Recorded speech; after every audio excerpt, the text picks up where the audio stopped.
Tantor Audio, a division of recorded books, presents The Age of Empire, 1875 to 1914, by Eric Hobsbawm, narrated by Hugh Kermode. History of Civilization, The Age of Empire. Overture. Memory is life.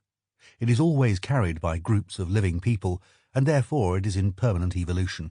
It is subject to the dialectics of remembering and forgetting, unaware of its successive deformations, open to all kinds of use and manipulations. Sometimes it remains latent for long periods, then suddenly revives. History is the always incomplete and problematic reconstruction of what is no longer there. Memory always belongs to our time and forms a lived bond with the eternal present. History is a representation of the past. Pierre Nora, 1984. Merely to recount the course of events, even on a worldwide scale, is unlikely to result in a better understanding of the forces at play in the world today unless we are aware at the same time of the underlying structural changes. What we require first of all is a new framework and new terms of reference. It is these that the present book will seek to provide. Geoffrey Barraclough, 1964. 1. In the summer of 1913, a young lady graduated from secondary school in Vienna, capital of the Empire of Austria-Hungary. This was still a fairly unusual achievement for girls in Central Europe. To celebrate the occasion, her parents decided to offer her a journey abroad, and since it was unthinkable that a respectable young woman of 18 should be exposed to danger and temptation alone, they looked for a suitable relative. Fortunately, among the various interrelated families which had advanced westwards to prosperity and education from various small towns in Poland and Hungary during the past generations, there was one which had done unusually well. Uncle Albert had built up a chain of stores in the Levant, Constantinople, Smyrna, Aleppo, Alexandria. In the early 20th century, there was plenty of business to be done in the Ottoman Empire and the Middle East, and Austria had long been Central Europe's business window on the Orient.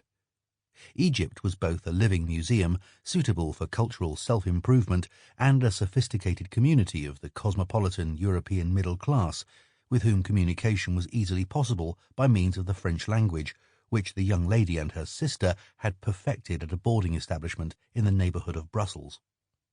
It also, of course, contained the Arabs. Uncle Albert was happy to welcome his young relative, who travelled to Egypt on a steamer of the Lloyd Triestino from Trieste, which was then the chief port of the Habsburg Empire, and also, as it happened, the place of residence of James Joyce.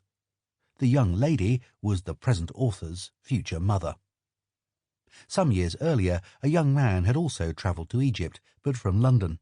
His family background was considerably more modest. His father, who had migrated to Britain from Russian Poland in the 1870s, was a cabinet maker by trade, who earned an insecure living in East London and Manchester, bringing up a daughter of his first marriage and 8 children of the second, most of them already born in England, as best he could. Except for one son, none of them was gifted for business or drawn to it. Only one of the youngest had the chance to acquire much schooling, becoming a mining engineer in South America, which was then an informal part of the British Empire. All, however, were passionate in the pursuit of English language and culture, and anglicised themselves with enthusiasm. One became an actor, another carried on the family trade, one became a primary school teacher, 2 others joined the expanding public services in the form of the post office.